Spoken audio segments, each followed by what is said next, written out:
So let's talk about MapReduce in some more depth here. MapReduce is one of the core pieces of Hadoop that's provided for you along with HDFS and Yarn. So understanding MapReduce is definitely important for understanding Hadoop. So what's the big deal about MapReduce? Well, it is the built-in means that Hadoop provides for distributing the processing of your data on your cluster.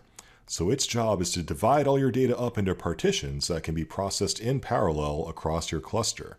And it manages how that's done and how failure is handled and whatnot. So there are basically two things that MapReduce does. One is it maps data and it reduces data. Imagine that. So what does that mean? Well, mapping is basically transforming data. So basically, as data comes in one line at a time, your mapper is transforming that. It's extracting the information that it cares about as it comes in and organizing that into a structure that makes sense for you, for the problem that you're trying to solve. So for every input line, you receive one output from your mapper. That's just extracting and organizing the data that you care about. Now the reducer is what actually aggregates data together.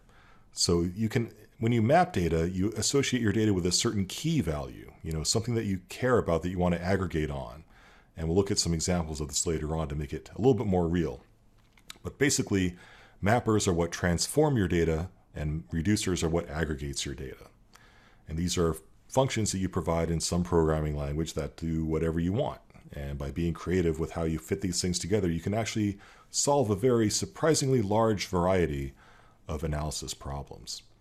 MapReduce also provides a mechanism for handling failure. So anytime you're dealing with a cluster, you have to deal with the possibility of a particular node going bad, a computer locking up and whatnot.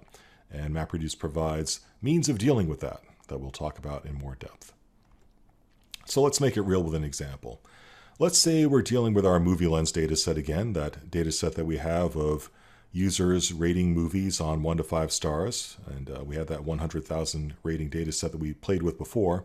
Let's say we want to take that dataset and just figure out how many movies did each user rate in that dataset. So let's say Bob is user ID 1 and he rated movies Ants, Forrest Gump, and Dumbo, whatever those movie IDs happen to be.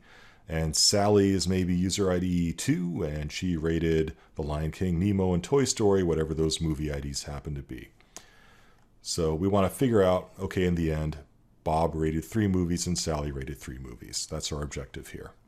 So how do we make that into a MapReduce problem? Well, like we said, the first thing we need to do is transform the input data, the raw input data that we have in our data set, into a format that makes sense for us. So our mapper needs to take each line of input data, which is going to be an individual movie rating, and it will transform it into a key value pair. What does that mean? Well, the key is the thing that you want to aggregate on. So in this case, we want to aggregate the number of movies that each user watched. So our key would be the user ID in this example, right? And the value would be the movies that we're aggregating. So our mapper just needs to take each input line of our u.data file and convert that into key value pairs where the key is the user ID and the value is the movie that user rated. And a key point here, no pun intended, is that you may have the same key happening more than one time in this output, right? So if user ID 1, Bob, rated Star Wars, which is movie ID 50, well, later on in the data set, we might see Bob again, user ID 1, rating some other movie, and Bob might have rated another movie as well. That's okay. At this stage, we can have the same key can appear multiple times, and that's actually desirable. So making it real, let's take a look at a fabricated little subset of u.data here. And we'll go through this and see how it actually plays out. So let's say our u.data file contains this information in each line. Just a reminder, the columns correspond to user ID, movie ID, rating, and the timestamp that rating was made. So coming in, we have this metadata here, but what do we really care about? All we really care about are the user IDs and the movies, right? In fact, we don't even really care what specific movies are rated for that matter, but we'll set that aside for now. We don't care about the ratings at all. We're not trying to figure out any information about how these movies are rated or when they were rated, so this information can just be thrown out the window. Let's get rid of it. So our mapper function that we provide to MapReduce is going to transform each line of data into a given key value pair. So that mapper function that we write in some programming language will be called for each individual line of input data. So let's say this first line comes in. It's saying that user ID 196 rated movie 242 3 stars at this time. All we want to get out of that mapper for that call is the key value pair 196-242. All we care about is that user ID 196 rated a movie, which happened to be 242. And we keep doing this for each individual line of input data. So this second line ends up getting transformed into user ID 186 watched movie 302. And then next line 196 watched movie 377. Again, we don't care about the ratings. We don't care about the timestamps. So we're throwing that away. And that's actually very important for optimization purposes, because the less data you're pushing around your network on your cluster, the better. And you want to basically strip out all the information you can as early as you can in these sorts of processes. So again, the purpose of our mapper is just to extract and organize the data that we actually care about. So by the time we're done with our mapper function, the MapReduce framework just has this list of key value pairs that's floating around on the cluster somewhere. Okay, so at this stage, we just have a bunch of key value pairs of user rated this movie, another user rated this other movie, and so on and so forth. Now what happens next is kind of magic and automatic. So without writing a single line of code, MapReduce will do this next step for you automatically. It's called shuffle and sort. And this is where it actually aggregates together all the given values for each unique key for you. And furthermore, it sorts those keys, which might be handy in some search situations. So let's take a look at our example again. What happens from the shuffle and sort stage is it takes a look at all of these individual key value pairs, and it aggregates together all the values seen for each unique key. Okay, so let's start with, for example, user ID 166. Now again, these key values get sorted as well, so we're starting with the smallest user ID. And it turns out that we only had one rating for user 166 in this particular set of data. That was 346 as the movie ID. So we end up just with a single key value, the user ID 166, and then we're given a list of all the values associated with that key. In this case, it's a list of length 1, which just contains the movie ID 346. Now, the second value here, the second key, the second user 186 is more interesting. So we see here user 186 actually rated 3 movies, 302, 274, and 265. So what we get out of shuffle and sort is the fact that user ID 186 rated movies 302, 274, and 265. So we're associating this list of movies with the unique key 186. And we do the same thing for user ID 196, who watched movies 242 and 377, and user ID 244, who only watched one movie, movie ID 51.